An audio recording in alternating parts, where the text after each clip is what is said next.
जय हिंद साथियों। आज हम बात करेंगे क्लास 10th के प्रश्नावली 1.1 वास्तविक संख्या के बारे में। तो पहला क्वेश्चन कहता है निम्नलिखित संख्याओं का HCF ज्ञात कीजिए यूक्लिड विभाजन एल्गोरिथम के द्वारा, यानी कि यूक्लिड विभाजन प्रमेय के द्वारा आपको इसका HCF ज्ञात करना है 135 और 225 का। तो चलिए पहला सवाल स्टार्ट करते हैं। हम जानते हैं यूक्लिड विभाजन प्रमेय, यूक्लिड विभाजन प्रमेय। यूक्लिड विभाजन प्रमेय क्या कहती है? A equal to B Q plus में आर, जहाँ पर आपके पास आर की वैल्यू 0 के बराबर और 0 से छोटी नहीं होनी चाहिए, जबकि बी के बड़ी होनी चाहिए। तो इसमें किस प्रकार से इसका HCF ज्ञात करेंगे? इसमें पहले हम देखेंगे 135 छोटा है 225 से। इसका मतलब क्या हुआ? 225 में डिवाइड करना पड़ेगा 135 का। अब 135 का इसमें डिवाइड करना है तो एक बार जाएगा 135, ये हो गया 0 और ये हो जाएगा आपके पास में 9 टाइम्स, राइट। इसका मतलब आपके पास स्टेप फर्स्ट नंबर क्या हो गया? स्टेप फर्स्ट आपके पास ये क्या है? A equal to B Q plus में आर, जहाँ पर आपके पास A की वैल्यू कितनी है? 225 इक्वल टू बी की वैल्यू कितनी है? 135 इंटू आर क्यू की वैल्यू कितनी है? 1 प्लस में जो शेष पद बचा है वो 90। इसी प्रकार आपके पास 90 में डिवाइड करेंगे 135 का, 135 का करेंगे डिवाइड तो वापस एक बार जाएगा और यहाँ पर 90 बच जाएगा और यहाँ पर 5 और यहाँ पे बच जाएगा 4। इसी प्रकार स्टेप नंबर सेकंड क्या हो जाएगा आपके पास में? स्टेप नंबर सेकंड में ये कि ये एल्गोरिथम लगेगी यूक्लिड विभाजन प्रमेय वाली, A equal to B Q plus में आर, जहाँ पर A की वैल्यू आपके पास कितनी है? 135 इक्वल टू बी की वैल्यू कितनी है? 90 इंटू क्यू की वैल्यू 1 प्लस में आर की वैल्यू 45। इसी प्रकार 45 में हम डिवाइड करेंगे 90 का, कितनी बार गया? 2 टाइम्स, तो ये हो गया 90। शेष पर 0 आ जाए, जब तक शेष पर 0 ना आ जाए तब तक ये काम करते रहना है।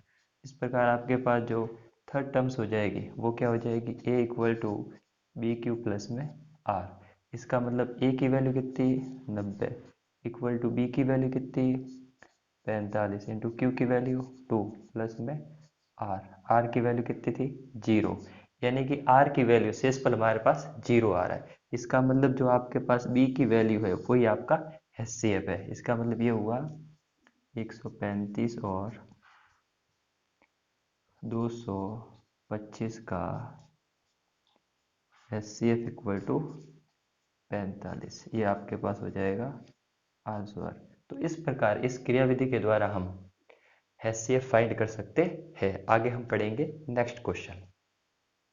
सेकंड क्वेश्चन कहते हैं, इस सेकंड क्वेश्चन में भी आपको यूक्लिड विभाजन प्रमेय का उपयोग करके आपको इसका HCF ज्ञात करना है। तो चलिए स्टार्ट करते हैं। आपको HCF ज्ञात करना है 196 और 38220 का। तो यूक्लिड विभाजन प्रमेय क्या कहती है? A equal to B Q plus में आर, जहाँ पर आपके पास आर की वैल्यू हमेशा 0 से बड़ी होनी चाहिए या फिर 0 के बराबर हो सकती है और आर की वैल्यू हमेशा बी से बड़ी होनी चाहिए।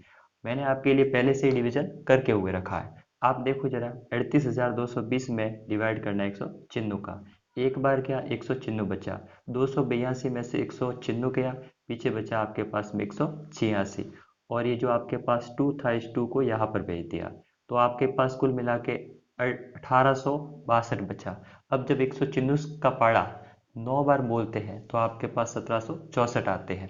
1862 में से 1764 के पीछे बचा 98 और यहाँ पर ये 0 इसको दे दिया, तो 980 196 के पाड़े में 5 बार आते हैं। 980 में से 980 गया, पीछे बचा 0, तो यहाँ पर आपके पास शेषफल कितना आ रहा है? 0 आ रहा है। तो इसका मतलब आपके पास A की वैल्यू कितनी हो जाएगी? 38220, जबकि आपके पास जो B की वैल्यू है वो 196, Q की वैल्यू 195 और जो शेषफल है वो 0 हो गया। इसका मतलब यहाँ पर यूक्लिड विभाजन प्रमेय का यूज हो सकता है। ये क्या कहती है? A equal to B Q plus में आर, जहाँ पर ए कितना 38220 इक्वल टू बी का मान 196 इंटू में 195 प्लस में आर। इसका मतलब ये आपके पास क्या हो जाएगा, HCF। तो हम यहाँ पे लिख सकते हैं 196 और 38,220 का HCF बराबर 196 आंसर हो जाएगा। तो इस प्रकार हम यूक्लिड विभाजन का प्रमेय का उपयोग करके किसी भी संख्या का HCF आसानी से ज्ञात कर सकते हैं। आगे पढ़ेंगे नेक्स्ट क्वेश्चन। थर्ड सवाल क्या कहता है, उसका भी HCF फाइंडिंग करना है, वो भी यूक्लिड विभाजन प्रमेय के द्वारा। तो किस प्रकार का देखेंगे, देखो यहाँ पर आपको थर्ड सवाल में कह रहा है 867 और 255 का आपको HCF ज्ञात करना है यूक्लिड विभाजन प्रमेय के द्वारा। तो पहले हम यहाँ पे लिखेंगे यूक्लिड विभाजन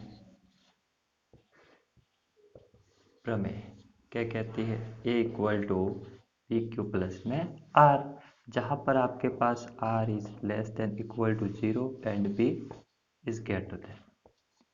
यहाँ पर आपके पास डिवीजन पहले से किया हुआ है, 867 में डिवाइड करना है 225 का, तो 255 का पहाड़ा 3 बार बोलते तो 765 आते, तो 867 में से 765 के पीछे बचा 102। तो आपके पास स्टेप नंबर फर्स्ट क्या हो जाएगा, स्टेप फर्स्ट यहाँ पर A equal to B Q plus में R, तो A की वैल्यू कितनी है 867 867 इक्वल टू B की वैल्यू 255 इंटू में Q की वैल्यू 3 प्लस में R 102।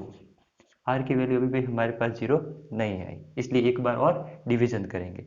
इस वैल्यू को उठा के यहाँ पर रखा और 102 में 255 का डिवाइड किया, जबकि 102 का पहाड़ा 2 बार बोलते हैं तो 204 आते हैं। 255 में से 204 के पीछे बचा 51।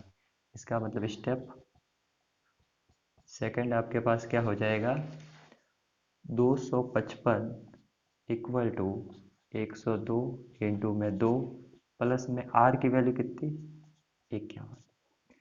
अब भी शेषफल आपके पास 0 नहीं आ रहा है, जब तक कि शेषफल 0 ना आ जाए आपको डिवीजन करते रहना। अब क्या कि 102 की वैल्यू को यहाँ पर उठा के यहाँ पर रखा और 102 में 51 का डिवाइड किया, तो जब 51 इंटू 2 करते हैं तो 102 आते हैं, 51 मल्टीप्लाई 2 तो 102 आते हैं। इसका मतलब अब आपके पास शेषफल 0 आ रहा है। तो स्टेप नंबर थर्ड में आपने क्या किया, A equal to B Q plus में R। इसका मतलब A की वैल्यू अब कितनी थी 102, B की वैल्यू कितनी 51, Q की वैल्यू कितनी 2 प्लस में R की वैल्यू 0 आ रही है। इसका मतलब R की वैल्यू 0 आ रही है, तो आपके पास HCF कौन सा होगा, जो B की वैल्यू हो। B की वैल्यू 51 है, इसका मतलब हम यहाँ पे लिख सकते हैं 867 और 255 का HCF इक्वल टू 51, ये आपके पास में हो जाएगा आंसर। तो इस हिसाब से हम किसी भी संख्या का HCF फाइंड कर सकते हैं और ये पहला सवाल आपके होता है कंप्लीट। धन्यवाद।